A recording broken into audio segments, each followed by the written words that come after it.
evening, everyone, and welcome to tonight's session for creating a federal resume. My name is Dr. Mary Catherine Arnold, and I'm the Career Services Senior Advisor to the South University online program. I'm very excited tonight to be bringing this information to you, as I think it can be very beneficial in your job search as you move forward into your career. But before we jump into the presentation, I would like to go over a couple of housekeeping items. So the first thing I wanted to let you know is that you guys are all in listen-only mode. So this means that if you have any questions throughout tonight's presentation, all you will have to do is type them into the box on the right-hand side underneath the questions. I will also be sure to set aside some time at the end of the presentation to go over some of these questions with you and hopefully answer anything that you might need additional clarification for, or just have a question about maybe a past experience. I also want to let you know that tonight's session is being recorded. So you'll be able to access the recording either through the follow-up email that we sent to you over the next couple of days or through the registration link that you use to register for tonight's event. I will also be sure to make this recording available to you later on tonight through that registration link so that you have it right away. In addition, I wanted to let you know that this presentation is going to be a little bit interactive near the end. So come prepared to kind of use the skills that we're going to be talking about and participate. There are no wrong answers. It's all a learning opportunity for us. So I want to make sure, they always say practice makes perfect. So by us kind of practicing these skills, it's really going to help to move us forward with our job search. So in addition to everything that I just mentioned, I did also want to remind you that we do have many upcoming webinars and sessions for you to attend as well. So you never know what's going to be helpful, maybe an area of weakness, maybe something that you just never thought of as an opportunity or a chance for you to expand your career. So please feel free to check out some of the additional seminars that we're going to be hosting in the upcoming months. These can all be found inside your campus common underneath the campus events section underneath the events calendar. So definitely check them out. Register for as many as you think is going to be beneficial to you in your job search. So let's go ahead and jump into creating federal resumes.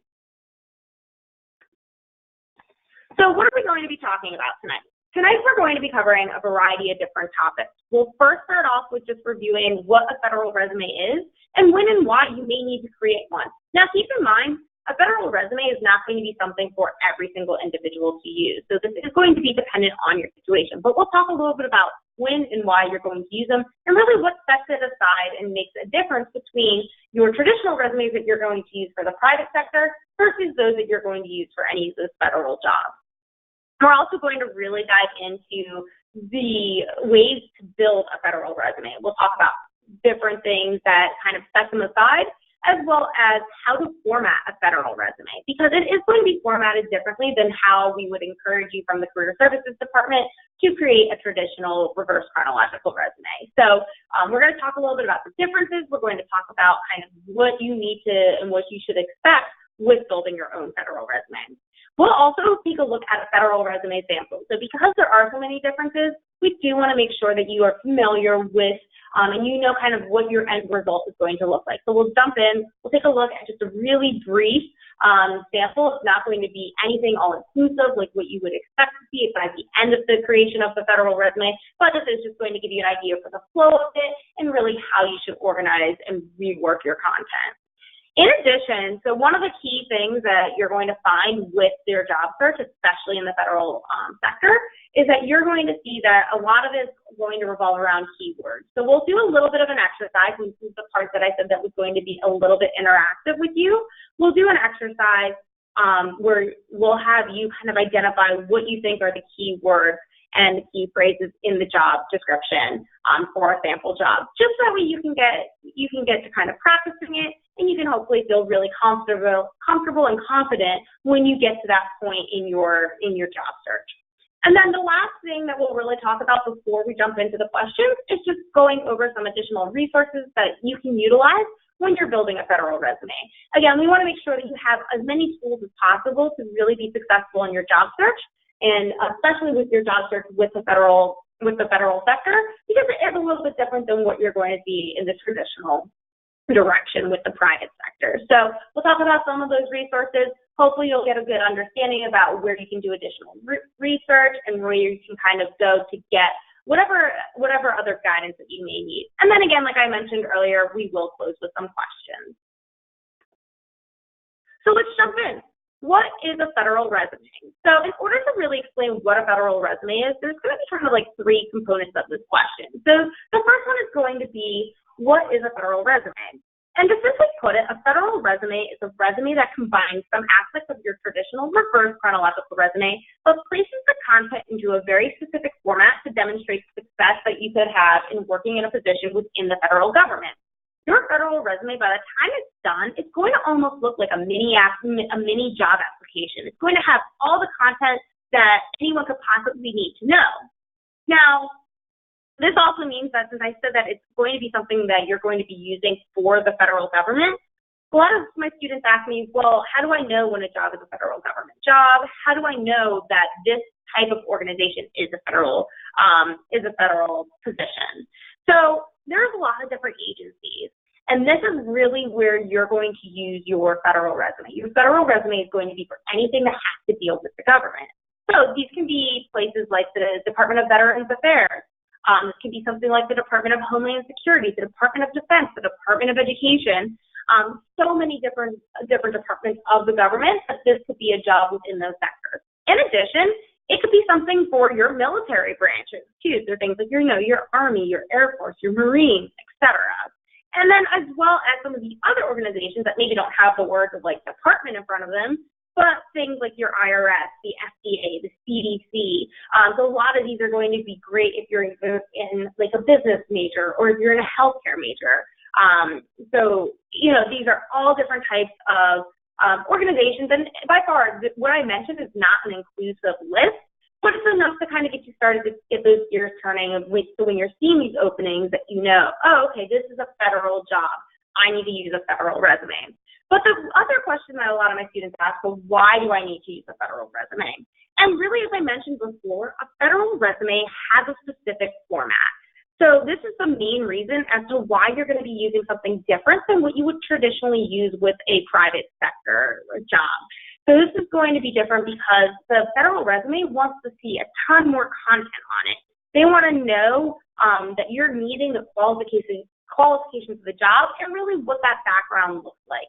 So ultimately, at the end of the day, that's why you're using a different type of resume. That's why you're creating a federal resume. So before we get any further, I do want to actually take a quick little poll and see how many of us here at tonight's session knew that you should use a different resume when you're applying to a federal job. So on your screen, you're going to go ahead and see two options. Go ahead and click if you knew that you needed to use a different type of resume when you are applying to a federal position. So I see we're still waiting for a couple more people. Awesome. So it looks like it's split pretty much almost 50-50. So I'm glad to see that tonight's session is going to really help you with a large variety of what we're talking about. So let's kind of jump in and start talking about a little bit more of the differences that you're going to see between the two different types of resumes. Because I know that this is something that's a little bit new to some of us here at tonight's presentation, I want to make sure that you guys kind of understand where the biggest difference is.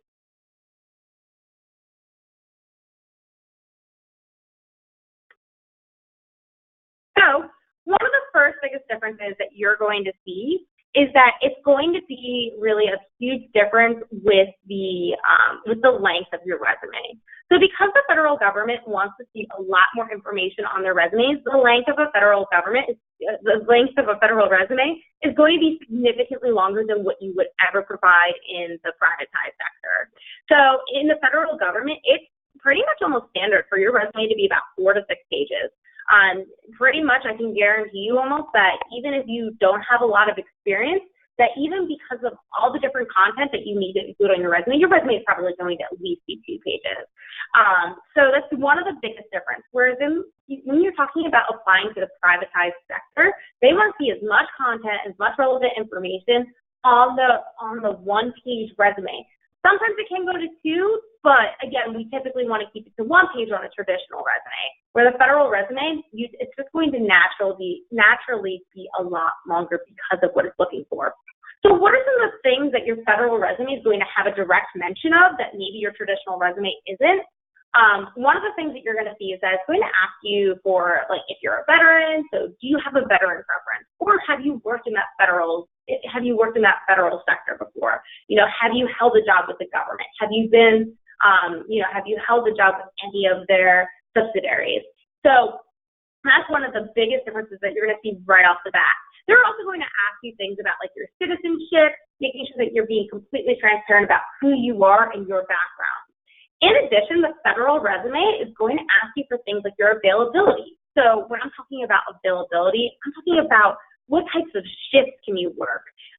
What locations can you go to? What are you going to be available to work in and to do for us? This is completely different from your traditional resume, because your traditional resume, they just assume that because you're applying for this job that you're probably going to want to either relocate for it or that you're saying, yes, I'm willing to travel for this position. What's nice about including things like your desired location on a federal resume is that if there's a job that is the same job title and it's available at a couple different locations in the state or in the city, or a couple different locations across the country, if your availability includes listing pretty much anywhere in that country, you have a good chance of still receiving an interview, because you're not just limited to what is in that geographic area.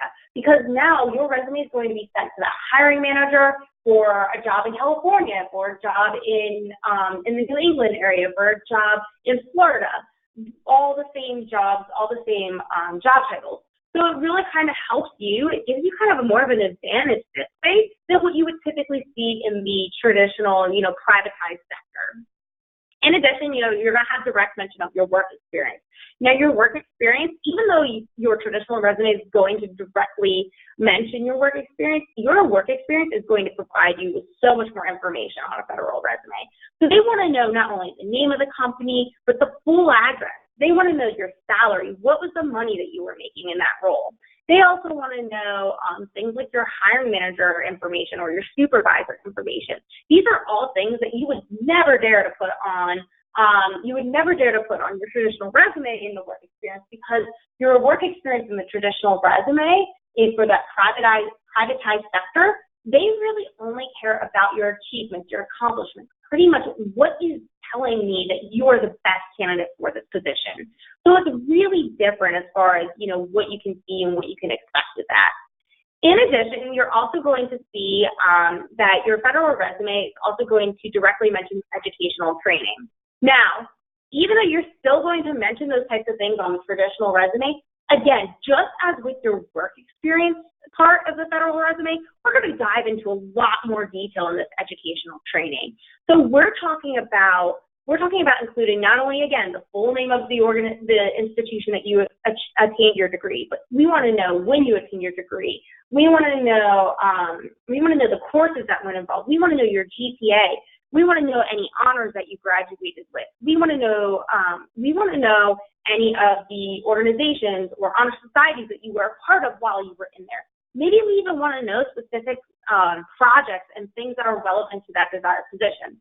A lot different from your traditional resume. Your traditional resume, when we're going into the privatized sector, they only care about knowing, okay, cool, you got a degree. That's great. That's the type of degree that we were looking for to quote-unquote qualify you for the job. So a lot less information. So as you can see, it's really, really different. It's really kind of about how you approach it that really makes the big difference for a federal resume versus a traditional resume. So as you can see, even just kind of going back to the length piece of the federal resume, you can see just because of the fact that you're adding all this additional information in both your work experience, your educational training, even like your availability and your preferences, that you can see how it's easily already going to be 2 pages. In addition, one of the biggest things that you're going to see that's a huge difference between a federal resume and a traditional resume is the references. So a federal resume is actually going to ask you to not only mention references on it, but they're actually going to specifically have you mention who your references are, what their contact information is, how you know that individual. Where on a traditional resume, we don't even care about you mentioning your references because it's already assumed and implied in that job search process and in that application process that if we want to know who, or if we want to know your references, that you're going to supply that for us. Because otherwise, if you're not going to supply that for us, we're not even going to consider you as a candidate. So it's assumed and implied that when you get to that point in the application process with a traditional and privatized sector, that you're going to provide that information for us either at the time of application or at the time of an interview. So it's a really different approach.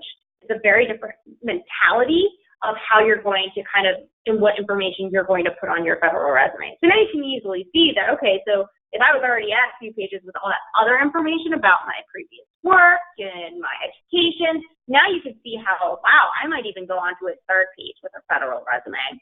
So you can see that there's just a lot more content, a lot more information, and it's really just going to help to kind of clarify, what types of information that they're going to be looking for in the federal sector. Now, even though there are these differences between kind of like the content and the sections on your federal resume, this same general concept, though, will still apply with this as it did with your traditional resume. So when I'm talking about the same general concept, I'm talking about this, at the end of the day, a hiring manager still wants to see how your accomplishments, how your achievements, how everything that you've done in your past experiences are going to be relevant to that desired position and how they help to set you aside from any of your candidates. So as far as like the creation of like the bullet points that you're going to see in your work experience, we're still going to include similar types of bullet points, things that talk about the goals that you had to achieve, that demonstrate why achieving those goals added value to that organization, and including like more numeric features and numbers and percentages to really kind of help to set you aside from the crowd, showing that, hey, look, I'm performance driven. I know exactly how to manage my own success and how to really kind of manage myself as an employee. So again, lots of big differences as far as where you're coming down to as what type of content and information that you're including on your resume. But at the end of the day, an employer still wants to see those same basic things. They still want to see that you're going to be a good, strong candidate for the position. So now that we have a good understanding of the biggest areas of differences between a traditional and federal resume, let's go ahead and jump in and talk about really the specifics of how are we building a federal resume. So as I mentioned before, one of the biggest things that you're going to see with the differences is that your federal resumes tend to be longer than your traditional resume for a privatized sector. Again, I'm going to say that these are typically between 2 and 4 pages, 2 to 6 pages. So it really kind of varies on your background and your experiences, but I would say, typically the most common ones that I'm going to see for someone who has even like maybe 5 years of work experience, whether it's working at UPDs, whether it's working at a huge healthcare system, no matter what type of position that you've held, at the end of the day, I would say that, even if you have about 5 years of just background and work experience, that your resume is probably typically going to be about four pages is the standard one that I typically see. But again, they're going to include lots more details. But despite the fact that they are longer, many of my students ask me as to what is the specific information that needs to go in each of the federal resume sections, and how should these information in these sections be ordered. So your ordering, the formatting, general formatting, the structure of the resume is also going to differ. But just as a traditional, resume for the privatized sector, you're still going to start off with your basic contact information. So this part hasn't changed. What you're going to see in this section for your contact information, you're going to include your full name, address, and telephone number and email address. With this, guys, you only need to include one phone number. You only really need to include one email address. It's going to be the stuff that you use the most frequently. Now, keep in mind, you can include others, but if you only include one, that's going to increase your chances of hearing back from that government agency, knowing and not missing their phone call, their email, to schedule like a phone interview for you. Now, The one big thing that your contact information, biggest area that your contact information is going to vary from the private sector, that you will be asked to supply your social security number as well as your country of citizenship. So with this one, if you're going to do a federal resume, if you want us to like post or publish your federal resume somewhere, be sure to remove your social security number from wherever you're sharing it. So if you're sharing it on like Indeed.com, or Glassdoor, or if you're going on to Career Builder, ZipRecruiter, or even if you're posting it on your LinkedIn page, please be sure that you remove your social security number. We don't want you to experience any type of identity theft. In addition to that, if you are also interested in taking a job that's going to require to relocate, this is the section in your contact information that you're going to pretty much indicate where you're willing to relocate, where you're willing to kind of consider jobs. And here's the one thing about government positions, guys. So they can be tough to get into, but if you indicate that you're able to go to a lot of different places, you can always get your foot in the door somewhere that maybe isn't your ideal number one place to live. Do that for a year, maybe 2 years, and wait and watch your same jobs open up at other places of other parts of the country, and then relocate back to them. I actually have a couple of colleagues, past former colleagues that actually work for the government, and one of the nice things that they tend to do is that if you do find a similar opening at another location, geographic location, a lot of times they're going to help you with that relocation fee. So it's always something that is to keep in your back of your mind, because even though you might start somewhere that you don't want to necessarily be for long term, it still can open up those additional doors that you might need. And finding a federal job can be challenging. So if you can get your foot in the door and that's the direction that you really want to take, then by all means, take it, do it for yourself, do it for your career growth and opportunities that you might see down the road. The next section after your contact information, this is going to be one of the next sections that's going to really differ from what you've seen in the traditional privatized sector, is going to be the job facts section.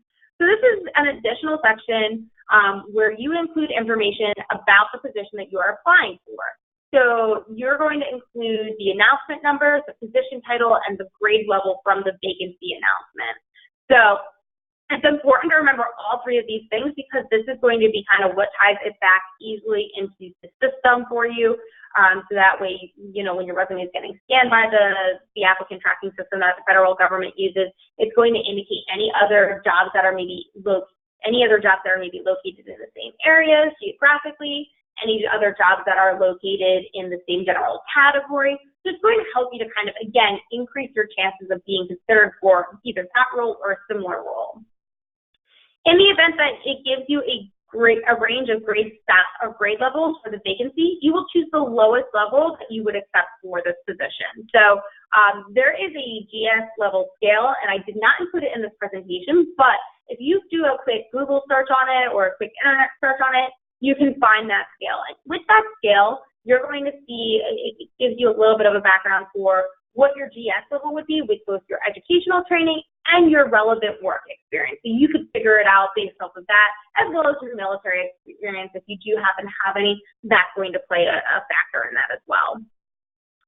The next section after your job facts is going to be your work experience section. So this is going to be a little bit different as far as the structure goes from what we would traditionally see with the traditional reverse chronological resume for the privatized sector, because typically after your work or after the job facts or the contact information, typically at this point you would go right into your education, where we're going to actually put your education at the bottom with a federal job, because they really want to know a little bit more about your work experience section.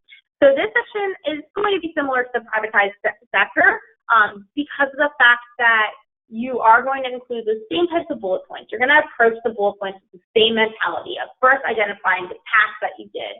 Secondly, identifying why that task is important. How is it relevant to the desired job? How does it add your value and build your value for both the organization that you're currently working in and for the organization that you desire to be in? And really, how does it demonstrate and what was the outcome of completing that task? So each of your bullet points are going to be structured similarly to what you're going to see in the privatized sector. However, as I mentioned earlier in the last slide, you're going to include more information. So what is some of the information that you're going to specifically need to include when you're creating your work experience section?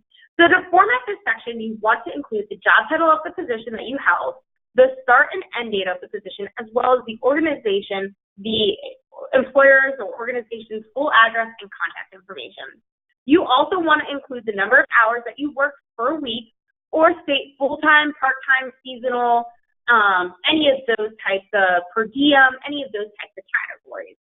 It is also mandatory for you to include the salary and wage that you earn, as well as your supervisor's information, including his or her name, as well as his or her phone number, address or email address, or pretty much how they could be contacted. So again, lots more information.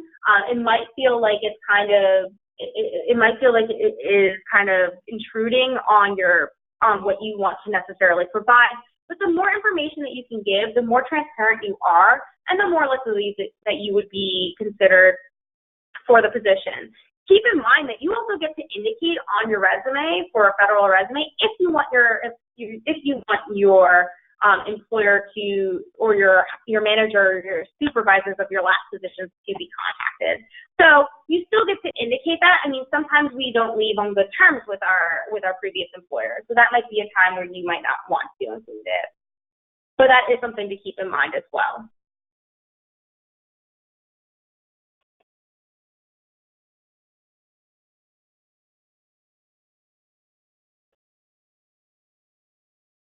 So after that too, you're going to then write the bulleted points of your duties and accomplishments.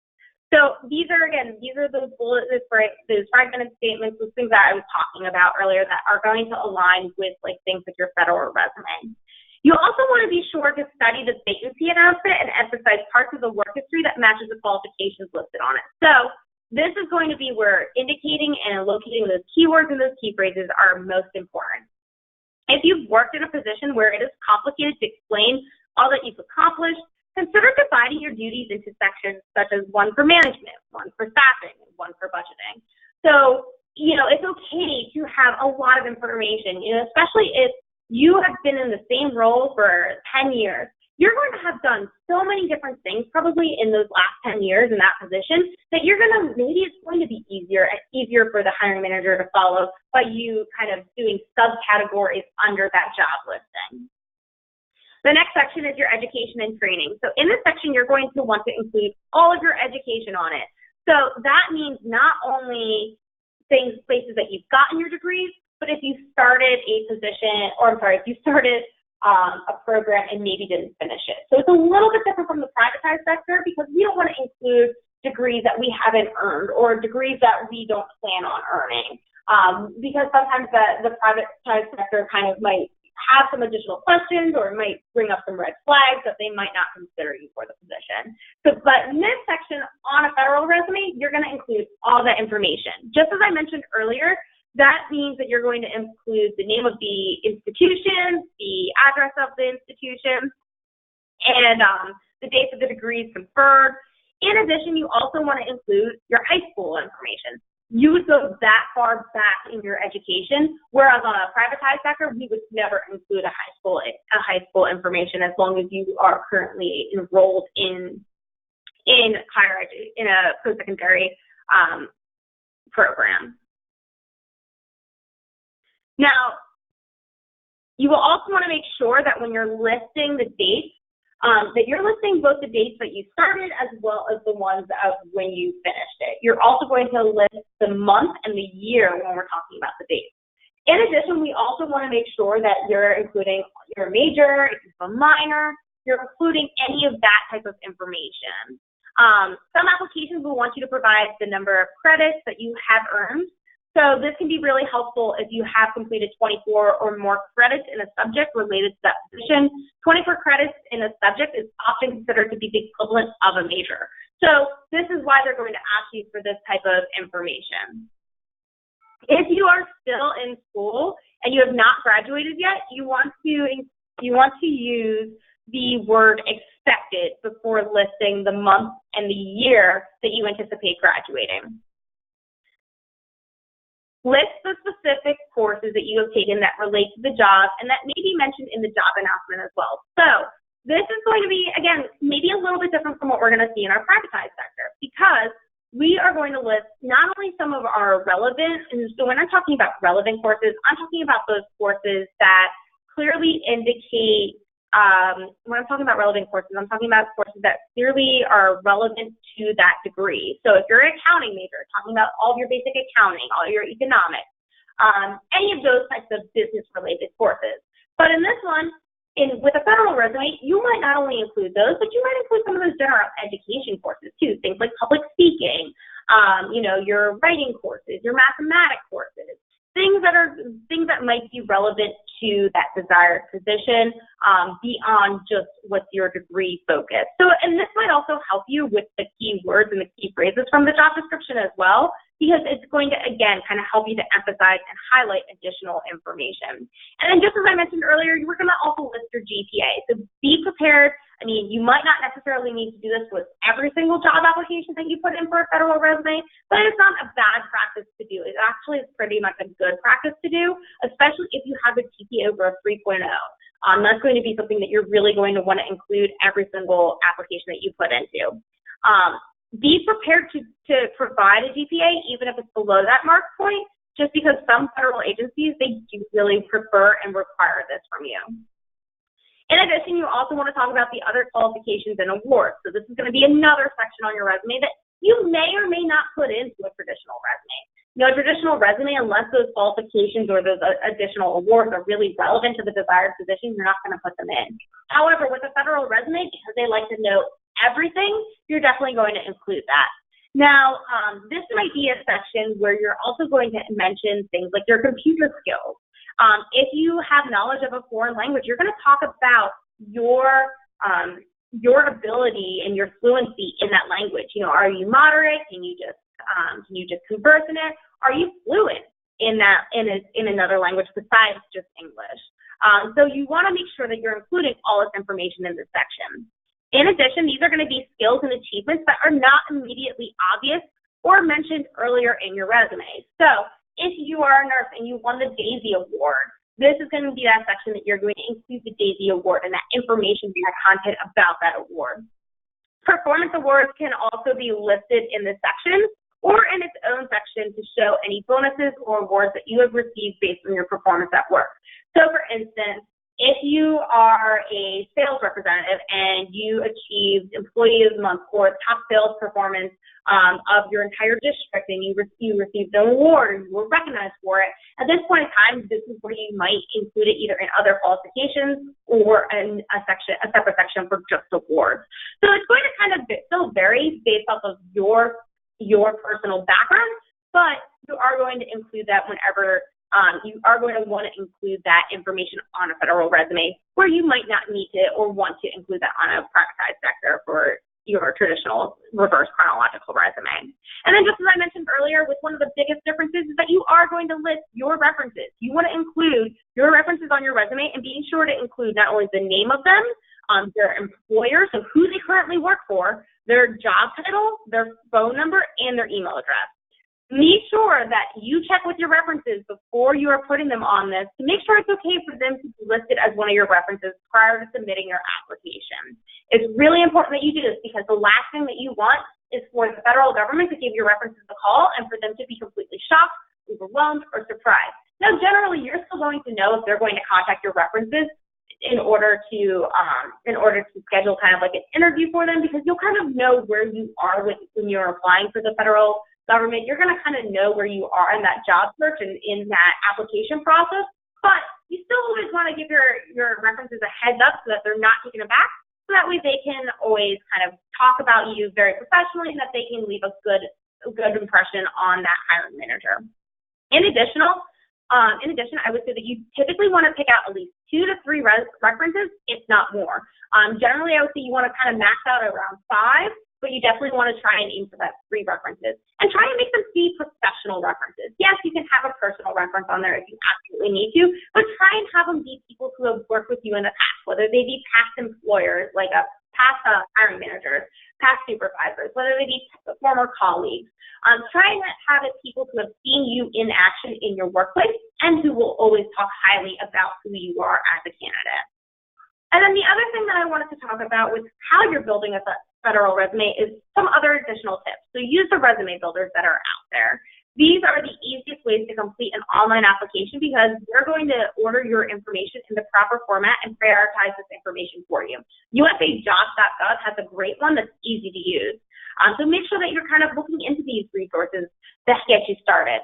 And when doing this, you will want to have a resume built in Microsoft Word and in the document first, because this is going to allow you to kind of just easily copy and paste that information and that content into those online applications when they have them for you. And then the other thing that I wanted to mention is make sure you're looking for those keywords and key phrases. You know, just as a lot of recruiters in the private sector will search your resume for those keywords and key phrases, this will still happen in the federal job search too. It's just because it's the federal government doesn't mean that process is going to change. Agencies will, with their own resume builders, often use automated systems that check their applicants' qualifications. They're going to search those keywords and key phrases, and the more keywords that the computer finds on an applicant's resume, the higher the applicant score, and the more likely you are to be considered for an interview, and maybe even for one of the beginning and first interviews. So really important to kind of think ahead. Now, how do you format a federal resume? So the formatting is going to be, sometimes it's going to align with what you're going to see in that privatized sector, but sometimes it's going to differ as well. So there are some differences. One of the biggest things that I want to talk about is the margins. What should your margins be for a federal resume? Your margin should be set at 1 inch all around, so 1 inch on the top and 1 inch on the side. This is a little bit different from the privatized sector because the privatized sector resume, you can go down to half an inch. So it's a little bit different when you're thinking about building it. And even if you're concerned about space, this is why it's okay. Your federal resume, we know that your federal resume is going to be longer. So it's okay to not necessarily be as much concerned with the spacing as you would need to be concerned with the privatized sector. Now, the smaller that you make your resume, keep in mind the more crowded that it's all going to become. So 1 inch around it is a little bit better and easier for you to use. It's always also recommended that you use less aligned margins over the block justified text as well. So remember that since your federal resume has flexibility on its length, it is possible to, or it's not as important to focus on making sure that all of your content stays within those parameters. So again, if you end up having a 6-page resume, then so be it with the federal government. You know, it's not something that you have to necessarily be stressed out about as far as length goes.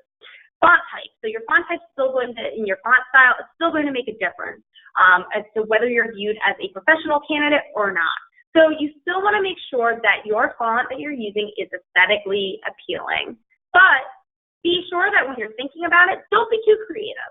A federal resume isn't made to be creative. It's not really made to attract the attention of a hiring manager. It's made to make sense. It's made to provide them with as much information, detail, and content as possible. But when we're talking about font styles and font types, use things like Arial, Verdana, Garamond, and Times New Roman. These are going to be some of your easiest ones to read, maybe Calibri. These are going to be things that are going to make it easier for the hiring manager to read. They still look very professional. They're things that our eyes are used to reviewing. Color, font size. Didn't mean to jump over there. Font size. You want your resume to be easy to read. So the best sizes of fonts are anything between 10 points and 12-point fonts. Be aware that some fonts at 12-point appear really large, while others at 12 points appear too small. So again, this is kind of where what I would say is once you've created all your content on your resume, print it out real fast, kind of do a quick glance on it. Do you think it's easy to read, or do you think it's too hard? Do you think it doesn't look right? You know, it's going to be one of those things where you just have to find the perfect balance with the specific font that you're using. I always say, when in doubt, use 11-point font, because that tends to work really well with all the fonts that are out there that I mentioned that you would typically want to use on your federal resume. And then to better identify yourself, and the section headings with your resume font sizes can be slightly larger than the rest of the body of your resume. But no matter what you do, one of the biggest things to think about is to remain consistent. Color. Avoid using color. Most colors will not look strong on your resume and can actually weaken it. There's also a large portion of hiring managers out there that when they see color, they just tend to view you as an unprofessional candidate. So we don't want you to be viewed as an unprofessional candidate. We want to put your best foot forward, and the resume is your first impression, so just try and avoid color altogether. And then formatting, be consistent. And I can't stress that out enough to you. Consistency shows a hiring manager that you are attentive to detail, and it really helps to make your resume easy to read, and it's also aesthetically appealing. Be consistent, and that's going to help with your resume looking balanced as well. And then balance your resume. Just as I mentioned with the margins, it's important to have a balance between white space and the content. It's also important to focus on keeping your resume to be as concise as possible, where it's easy to read, easy to comprehend the content that you have in there. Be sure to also use bullet points. This is going to help to draw your readers' eyes to the most important sections and the most important information on your resume. And it's also going to help to highlight different sections of your resume as well. So we just went over the formatting, how to build one. What does it actually look like when you're done? So here's a sample of one. So as you can see, basic contact information at the top, just as we talked about, but here's where we get into a lot more nitty-gritty stuff that you're not going to see on your privatized sector of a resume. So you're going to see that we're going to be asking for your country of citizenship. We're going to see that you're a special hiring authority. So again, do you have veteran preference? If so, what is your federal experience, or what is your federal experience? Have you worked for the federal government? You're always going to want to put yes, and then what branch of the government you work for? What is your veteran preference? What military branch have you been in? If it's no, you just put no, and you move on to your availability. Your availability, you're going to see the job type. So again, we're talking about what type of job are you looking for? Are you looking for something that's permanent? Are you looking for something that's seasonal, part-time? Seasonal. Are we looking for something that's temporary? Are we looking for something that's for recent grads, or maybe someone who's been advanced, already well-seasoned professional? Work schedule, full-time, part-time, seasonal, that stuff that we talked about. Desired locations, right here again. So we're putting in all the different areas that we're willing to either relocate or to travel to. Now, as I mentioned earlier with the work experience section, right here you're going to see that we want the employer name. We want the dates of employment. So we want both a month and a year to present, or a month and a year to the month and the year. However you format this, you want to format that. We want the employer street address, the full address here. We want to know what you made, how many hours a week you worked, what your title was, who your supervisor was, and is it okay to contact your supervisor? Here's that section that you can either choose yes or no. In addition, you see a couple of bullet points. I would say anywhere between 3 and 7 bullet points are going to be really what you're looking to do. As you can see with this sample, right here, there's a numeric number right here about you're increasing customer satisfaction by 15%. These are all types of things that are important to think about. Thinking about what you did and how it helped and improved where your organization was going. Typically, this section would be longer, but for the content, the size of what the information we could fit on the screen, kept it to just one work experience. But again, you're going to do this for every single one of your employers. Different from your traditional resume, because really you're just going to go back through your entire work history pretty much on your federal resume, whereas in the privatized sector, you're only going to keep to the most relevant information, or the information from the last 10 years, or the last 3 to 5 jobs. So different as far as the length, as far as that goes as well. Education, as we talked about, your degree title, when your expected graduation date was, and if you've already graduated, like this person would have already graduated, they didn't update their resume, so they should just remove that and just keep the month and the year. Again, what the city was.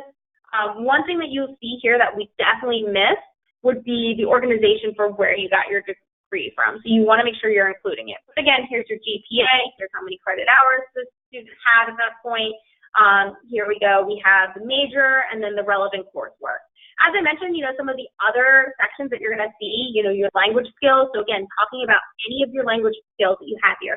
Break it down for what you can speak, what you can write, and what you can read. Because even though you might be, if you're not fluent in all those, you might still be pretty decent at maybe conversing in it, whereas, writing it, you're really not that great at. Also taking a look at, your affiliation section. So this is a section I didn't mention, but this would go back to that section where we're talking about your achievements and your awards and other information. And then again, ending with your references. So again, talking about the name of your reference, the title, the phone, the email, making sure that they know how to contact him or her. So we're getting close to the end of the presentation, so I do want to jump into our quick little exercise. So here is a sample of a job description for a federal position. So this one is an accounting technician job. So what I want us to do is just take a quick glance at this job description. Really, where we're going to focus most of our time on is going to be the responsibilities and the requirements. We're going to glance around here and identify the keywords and the key phrases. So on your right-hand side of the screen, you should see a chat feature. Go ahead and tell me what keywords and key phrases, the questions. Go ahead and type in what keywords and key phrases that you are seeing.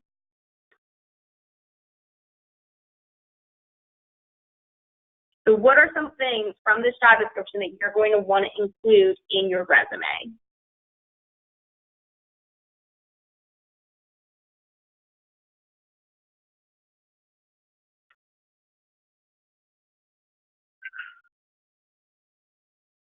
So one of the keywords or key phrases that someone typed in is maintenance of ledgers or accounting data. That's a great one. What else can we find?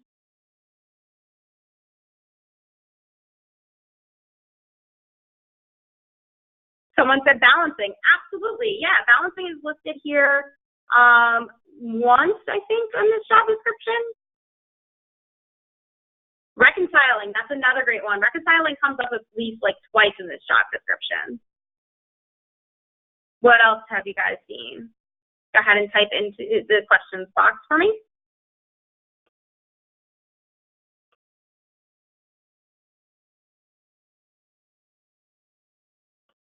Someone said reviewing and examining accounting documents. Absolutely. If you're an accounting technician, that's exactly, something that you're going to be expecting to do. So if you have any type of documentation that you've had to reconcile or you've had to review and examine, those are going to be keywords that you're going to put in your resume. Inputting data, great one. That's a fantastic one. Absolutely. That's going to be something that you're going to be doing as well. Awesome. Great work on that exercise. So before we wrap up and go to the questions, let's go ahead and talk about the last section about what other resources do you have available for you to utilize when you're building a federal resume. So one of the first ones that you're going to see is usajobs.gov. So this is where this is where you can go on usajobs.gov and you're going to find all of those job positions and all those postings. So this is going to be your primary hub for applying for government jobs. One of the great things about usajobs.gov is that you can build a resume right through this website. So again, I still say, build it in your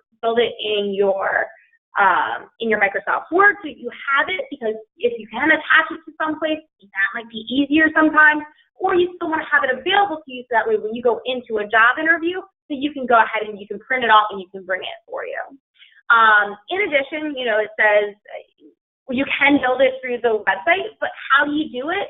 All you have to do to find the instructions for how to build it in the website is to go to the how-to section on the usajobs.gov website, and you'll find the instructions there. So it will walk you through step-by-step everything that you need to do for it. Another resource for you to use is the Career Services Department. So guys, we're here to help you. We want to see you be successful. We want to see you succeed in your job search. We want to see you find success with finding a job that you really are interested in doing. So some of the resources that Career Services Department has for you, we have inside your campus common underneath the resources tab, the student resources tab, you're going to see the career resources. Go ahead and click on that, and when you get there, if you select on the left-hand column of the three wide pages that are going to come up, you're going to select the research guide.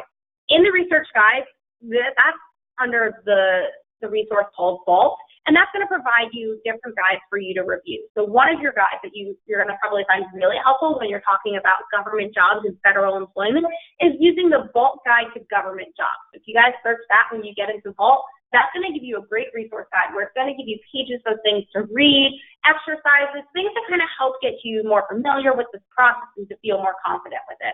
And then again, once you get closer to graduating, so once you're about 6 months away from graduating, you're going to have a dedicated career services advisor. So this person's going to be here to help you with your job search. They'll help you with building your resume, cover letters, interviewing skills, networking skills, job searching. So they're going to be a great point of contact to help with your federal resume on way. Awesome. So I do want to open it up for the questions that you might have. So go ahead and type any of your questions into the question box, and I'll be sure to answer them for you.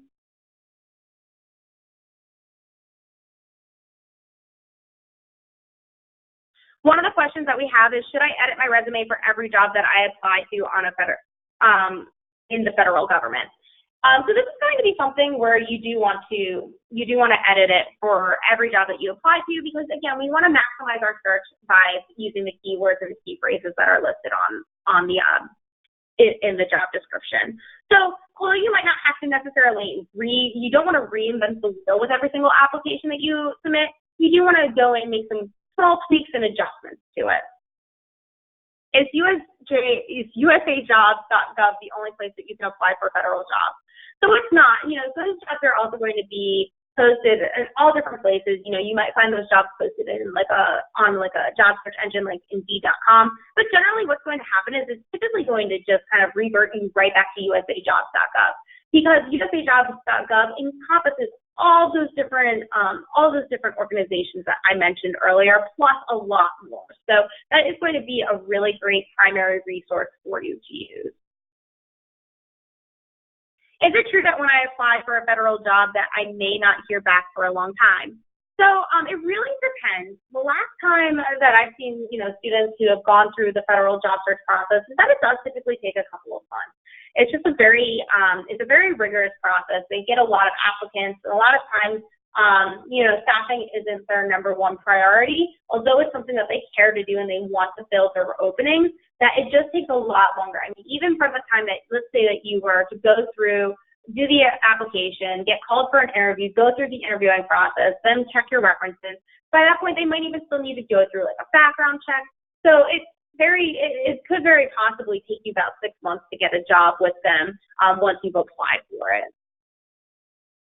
And do I need to, or should I include my supervisor to be contacted? Should I state yes every single time with supervisor can be contacted in my employment or work experience section?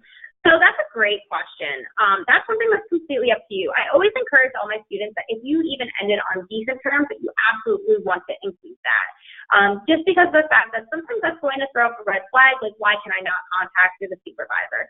If it's something that you state no, maybe after that put no, comma, and give a brief description as to why you don't feel comfortable with that individual knowing that you're searching for a job. So maybe it's something that it's like your current employer, and you just haven't had that conversation with your boss saying that you're looking for a new position. So you could just say, you'd like to keep your job search confidential from your current supervisor, and that's perfectly acceptable. I think we all come from a stance where we can appreciate that and recognize that we don't want to. Some people take it very personally when their staff members leave, so we never want to. We never want to frustrate or make it feel personal about our choices to leave and go on to new employment. So if that's the case, I would say just kind of include like a brief description as to why not, really. And do we have any other questions out there? Those were great questions, guys. All right, well, I hope that you guys all found this presentation helpful and informational. If you do have any other questions, please feel free to contact me. You can reach me by just responding to any of those reminder emails that you had about tonight's session and tonight's seminar, as well as you can also, inside the chat box, you'll see a general place where you could go and you can reach out and email for general questions that you have. If you come across any questions, please feel free to save that email into your contacts and utilize that. In addition, at the end of the presentation, you are going to see a brief survey. If you can go ahead and take a moment, we're only going to take you about 2 minutes to complete. Just let us know what other things you'd like to see from career services, what other topics you think would be beneficial in your job search. That way we can continue to help to support you to the best of our ability. So again, guys, thank you so much for attending tonight's session. If you have any other questions, let me know. Otherwise, good luck with your job search, and I look forward to seeing everyone graduate. Have a great night, everyone.